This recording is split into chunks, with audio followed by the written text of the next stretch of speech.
வாழ்க வளமுடன். ஹாய் சகோஸ்.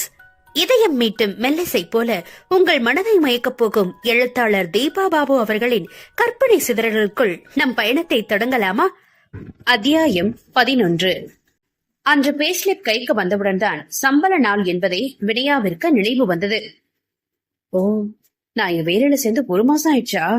நாளைக்கு முதல்ல பணம் டிரா பண்ணி வட்டி கட்டணும் என்று நினைத்துக் கொண்டாள்.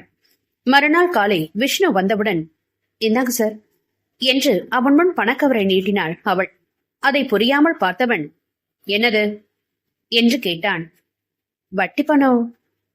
அதையே என்கிட்ட தர. அப்புறம் வட்டி கட்டணும்ல என்றாள் குழப்பத்துடன். கட்டு, யார் வேணான்னு சொன்னா? எங்க கடன் வாங்கியிருக்கோமோ அங்கதானே வட்டி கட்டணும். நீ என்ன என்கிட்ட தர்ற என்றவன் கேலியாக சிரிக்கவும் தான் அவளுக்கு பல்ப் எரிந்தது.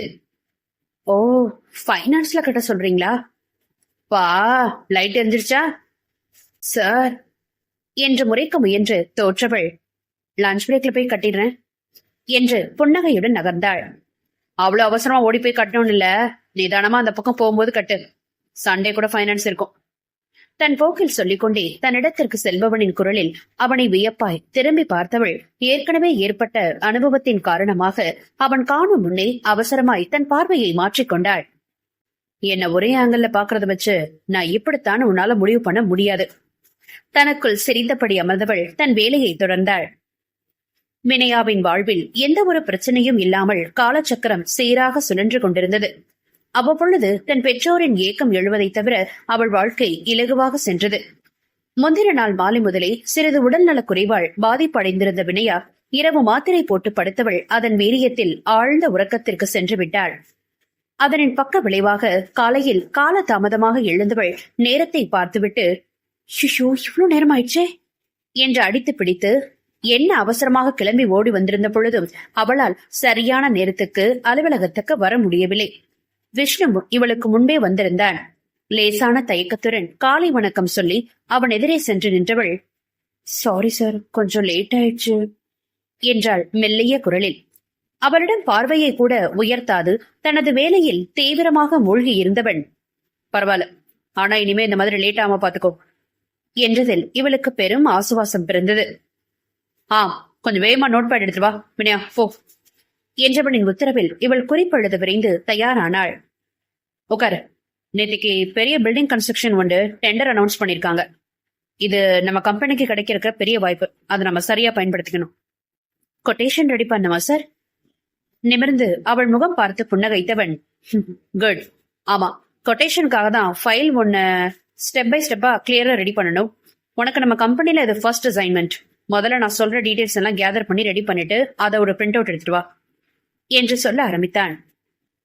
விஷ்ணு சொன்னவற்றை எல்லாம் கவனமாக குறித்து கொண்டு தன்னிடத்திற்கு சென்று வேலையை தொடங்கினாள் வினயா. தொடர்ந்து வந்த நாட்கள் முழுவதும் அதற்கான வேலையை சரியாக இருந்தது. மாதங்கள் எவ்வளவு விரைவாக கடக்கிறது என்பதை அவளுக்கு உணர்த்தும் விதமாக ஒரு நாள் திருமண பத்திரிகையுடன் சுபா அவளை தேடி வந்தாள். பெற்றோருடன் ஹாஸ்டலுக்கு வந்திருந்தவளை இவள் ஆவலுடன் வரவேற்க அவளோ இவளை ஆல்வேஸ் பிசிகள் என அழைத்து கேலியால் ஒரு வழியாக்கி சிறிது நேரம் உடனிருந்து சிரிக்க வைத்துவிட்டு சில அன்பு கட்டளைகள் பிறப்பித்துவிட்டே கிளம்பி சென்றாள். கண்டிப்பா கல்யாணத்துக்கு 4 நாள் லீவ் போட்டுட்டு வரணும். தோழியின் கட்டளை காதுக்குள் எதிரொலிக்க அலுவலகத்தில் அமர்ந்திருந்தவளுக்கு கல்யாணம் நெருக்குவதற்குள் இந்த கொட்டேஷன் வேலை முடிந்துவிட்டால் நன்றாக இருக்கும். இல்லையென்றால் லீவ் எடுக்க அவன் அனுமதிப்பானோ என்னமோ என்ற சிறிய கவலை அவ்வப்பொழுது எட்டி பார்த்தது. அவளின் எதிர்பார்ப்புப்படி ஒரு வழியாக 4 நாட்களுக்கு முன்பு அதற்கான இவள் பங்கு வேலையெல்லாம் கிட்டத்தட்ட முடிந்தது. இதுதான் சமயம், மெதுவாக லீவ் கேட்டுவிட வேண்டியதுதான் என அவன் அருகில் சென்றாள். சார். என்ன வினயா என்று நிமிர்ந்தான் விஷ்ணு. எனக்கு ஒரு 2 days லீவ் வேணும் என்றாள் பெண் தயக்கத்துடன். என்ன 2 days? எதுக்கு? ஃப்ரெண்டோட மேரேஜ்க்கு போகணும். அதுக்கு 1 நாள் போதாதா? இந்த டைம்ல 2 days கேக்குறியே? இல்ல சார், அவனோட திக் ஃப்ரெண்ட், அதனால கண்டிப்பா 2 days லீவ் வேணும் என்றவளின் குரலில் சற்றே வெளிப்பட்ட பிடிவாதத்தை கவனித்தவனுக்கு அப்பொழுதே மின்னல் வெட்டியது. இது ஃப்ரெண்டுனா யாரு? நீ தாராள பிரபு மாதிரி உன் கஷ்டத்தை பொருட்படுத்தாம உங்க அப்பா பணத்தை தூக்கி கொடுத்தியே, அந்த பொண்ணுக்கா மேரேஜ்? என்று கேலியாக விசாரித்தான். ஒருவித கூச்சத்தோடு ஆமா சார் என தலையசைத்தாள் வினயா. அதை கண்டு சன்ன செறிப்புடன் ஓகே கிராண்டட் என்றான் விஷ்ணு. உடனே முகமெங்கும் பெரும் வளர்ச்சி பொங்க தேங்க்ஸ் அ லாட் சார் என்று உற்சாகமாக கூறினாள். அப்பா என்ன முகத்துல 1000 வாட்ஸ் வெளிச்சம் மின்னுது, அவ்வளோ சந்தோஷமா ஃப்ரெண்டு மேரேஜுக்கு போறதுக்கு? நீ இவ்ளோ சிரிச்சு இன்னைக்கு தான் நான் முதல்ல பாக்குறேன் என்று புன்னகைத்தான். இன்னைக்கு ஈவினிங்கே சிவா வீட்டுக்கு போயிடும், இல்லைன்னா நம்மளை தொலைச்சு கட்டிடுவா என்று நினைத்தபடியே டைப் பண்ணி கொண்டிருந்தவளை அழைத்தான் விஷ்ணு. அருகே சென்றவளிடம் ஒரு ஃபைலை கொடுத்து, வினயா கொட்டேஷன் ஃபைல் இது, உன்னோட டேபிள்ல பத்திரமா லாக் பண்ணி வச்சுக்கோ, நான் கேட்கும் போது எடுத்து கொடுத்தா போதும், பி கேர்ஃபுல் என எச்சரித்தான். ஓகே சார், பத்திரமா வச்சிடுறேன் என்று அடுத்து வரப்போகும் விபரீதத்தை அறியாமல் அதை வாங்கி வந்து தன் டேபிளில் கவனமாக வைத்து பூட்டினாள் அவள். சுபாவின் வீட்டு வாசலில் வினயா காலணியை கழற்றிக் கொண்டிருக்கும் பொழுதே பாடி என ஓடி வந்து கட்டிக்கொண்டாள் அவள். வாமா என்று அவளின் அம்மாவும் வந்து அன்புடன் வரவேற்க உறவினர்களால் வீடே கல்யாணக்களை கட்டி நிரம்பி வழிந்தது. அவளுக்கு அவ்வாறு வீடு முழுவதும் உறவினர்களை பார்க்க ஆசையாக இருந்தது. தன்னை சுற்றி எப்பொழுதும் உறவினர் கூட்டம் இருக்க வேண்டுமென்று சிறு வயதிலிருந்து ஏங்கி கிடப்பவளாயிற்றே.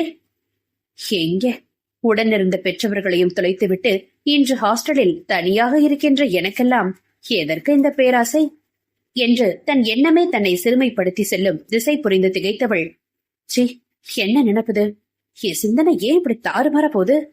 நான் எந்த விதத்துல குறைஞ்சிட்டேன் என்று தனக்குள் ஒரு நிமிர்வை கொண்டு வந்தவள் சுபாவுடன் அவள் அறைக்கு சென்றாள். அங்கிள் வீட்ல இல்லையா ஆண்டி? தங்களுடன் வந்தவரிடம் அவள் விசாரிக்க, இல்லம்மா, அவரு மணவரை டெக்கரேட் பண்றவங்கள பார்க்க போயிருக்காரு என்றவர், சரி நீங்க பேசிட்டு இருங்க, நான் போய் குடிக்க ஏதாவது கொண்டுட்டு வரேன் என்று வெளியேறினார். நீ வந்தது எனக்கு எவ்வளவு சந்தோஷமா இருக்கு தெரியுமா? அப்புறம் எத்தனை நாள் லீவு? 2 நாள் என்று விரலை காட்டினாள். அவள் கையை பிடித்துக் கொண்டு, ஏண்டி அட்லீஸ்ட் உன் பர்த்டே அன்னைக்காவது லீவ் போடலாம்ல, ஆபீஸ் போனா ரொம்ப லோன்லியா ஃபீல் பண்ணுவடி என்றாள் சுபா கவலையாக. சுபாவின் திருமண நாளுக்கு அடுத்த நாள் வினயாவின் பிறந்த நாள். அதெல்லாம் இல்ல, நான் பாத்துக்கிறேன், ஆபீஸ்ல ஒரு முக்கியமான ஒர்க் போயிட்டு இருக்கடி, இந்த 2 நாள் கிடைச்சதே பெரிய விஷயம், அதோட நான் லீவ் போட்டு மட்டும் என்ன போகுது? அம்மனி கழுத்துல தாலி ஏறின உடனே நான் எல்லாம் கண்ணுக்கு தெரியவானா என்னவோ, நான் பாட்டுக்கு கூட நந்தி மாதிரி சுத்திட்டு இருந்தா நல்லாவா இருக்கும் என்றவள் சுபாவை கேலி செய்து பாவனையாக சொல்ல, அடி பொண்ண என்று கை ஓங்கினாள் அவள். ஏய் இரு இரு இரு என்று அவளை மேலிருந்து கீழ்வரை பார்த்தாள் வினயா. என்னடி, என்னமோ இன்னைக்குதான் புதுசா பாக்குற மாதிரி அப்படி பாக்குற? இல்ல, கல்யாணம் பொண்ணுனா புதுசா ஒரு வித அழகோட கலையா இருப்பாங்கன்னு சொல்லுவாங்களே, அப்படி இருக்கியான்னு பார்த்தேன். பரவாயில்ல, சும்மா சொல்லக்கூடாது, ரொம்ப நல்லாவே தேடி இருக்க என்று கண்ணடித்தாள். என்னடி ரொம்ப கிண்டல் பண்ற என்று சினுங்கினாள் சுபா. அதற்குள் அவளின் அம்மா குளிர்பானம் எடுத்து வர, பாருங்கம்மா, இந்த வினயான ரொம்ப கிண்டல் பண்றா என புகார் வாசித்தாள். அவரோ சிரித்தபடி, அதனால என்ன, நீயும் பதிலுக்கு அவ கல்யாணத்துல வட்டி முதலமா சேர்த்து வச்சு கிண்டல் பண்ணிக்கோ என்று தீர்ப்பு சொன்னார். தனக்கு திருமணமா? விஷ்ணுவை சந்தித்த முதல் நாள் நடந்த ஏளன பேச்சு நினைவில் அலை மோதியது. ஒரு கணம் முகம் மாறிய வினயா சட்டென்று தன்னை சமாளித்தபடி, ஏதாவது வேலை இருந்தா சொல்லுங்க ஆண்டி, செய்றேன் என்றாள். ஒரு வேலை இல்லம்மா, அதான் செய்யறதுக்கு வீடு முழுக்க சொந்தக்காரங்க இருக்காங்களே, நீ சின்ன பிள்ளை என்ன செய்ய போற?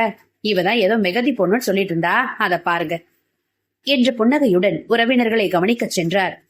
ஆமாண்டி, நீதான் அழகா பொறுமையா நிறைய மெகதி டிசைன்ஸ் போடுவியே, இப்ப போட்டு விடு, ஆல்ரெடி என் பியூட்டிஷியன் கிட்டையும் அதை என் ஃப்ரெண்ட பாத்துப்பான்னு சொல்லிட்டேன். சுபாவை முறைத்தவள், ஏண்டி இப்படி மானத்தை வாங்குற? நாளைக்கு அந்த பியூட்டிஷியன் வந்து உன் கைய பாத்துட்டு இதுதான் அழகா போடுறதான்னு கிண்டல் பண்ண போது என்று தலையில் அடித்துக் கொண்டாள் வினயா. ஏ, ரொம்ப தான் பிகு பண்ணாத, நீ ரொம்ப அழகா போடுவேன்னு எனக்கு நல்லா தெரியும், ஒழுங்கா போட்டு விடு, அப்புறம் நாளைக்கு ஆனந்தையும் உதயாவும் வந்துட்டா பேசவே நேரம் சரியா இருக்கும். அடடா, நான் மறந்து போயிட்டேன் பாரு, 2 பேரும் எப்ப வராங்களா? நாளை காலையில வந்துருவாங்க. ஆனந்தி மதுரையில இருந்து கிளம்பி வர ட்ரெயின்லயே உதயாவும் திருச்சியில ஏறி ஒன்னா வந்துடுறதா சொல்லியிருக்கா. சரிவா, சீக்கிரமா போய் சாப்பிட்டுட்டு மெகந்தி வேலையை ஸ்டார்ட் பண்ணலாம் என்று அவளை உணவருந்த கிளப்பி சென்றாள் சுபா. ஆமா, நாங்க மெகந்தி போட்டுட்டு அப்படியே தூங்கிடுவோம், கதவை சும்மா தான் சாத்திருப்பேன், ஏதாவது வேணும்னா நீங்களே வந்து எடுத்துக்கோங்க, எங்களை சும்மா டிஸ்டர்ப் பண்ணக்கூடாது. அறைக்கு சென்றதும் வினயா முதலில் ஒரு டைரியில் சில டிசைன்களை வரைந்தாள். இதுல உனக்கு எது பிடிச்சிருக்குன்னு சொல்லு, அதையே போட்டுடலாம். சுபா செலக்ட் பண்ண டிசைனை அவள் கையில் போட ஆரம்பித்தவள், எங்கடி உன் தங்கச்சி வித்யாவை காணோம்? வந்ததுல இருந்து அவ என் கண்ணிலேயே படலையே என்று விசாரித்தாள். அந்த கொடுமையை ஏன் கேக்குற? பியூட்டி பார்லர் போயிருக்கா. பொண்ணோட தங்கச்சினா சும்மாவா? பார்க்க சூப்பரா இருக்க வேணா? உன் கல்யாணத்துக்கு வர்ற பசங்களோட அம்மாக்கள் அவங்க பிள்ளைகளுக்கு பொண்ணு தேடும்போது நல்லா பளிச்சுன்னு தெரியணும்லன்னு உளறிக்கிட்டு 4 நாளா ஃபேஷியல் ப்ளீச்சிங் சுத்திக்கிட்டு இருக்கா.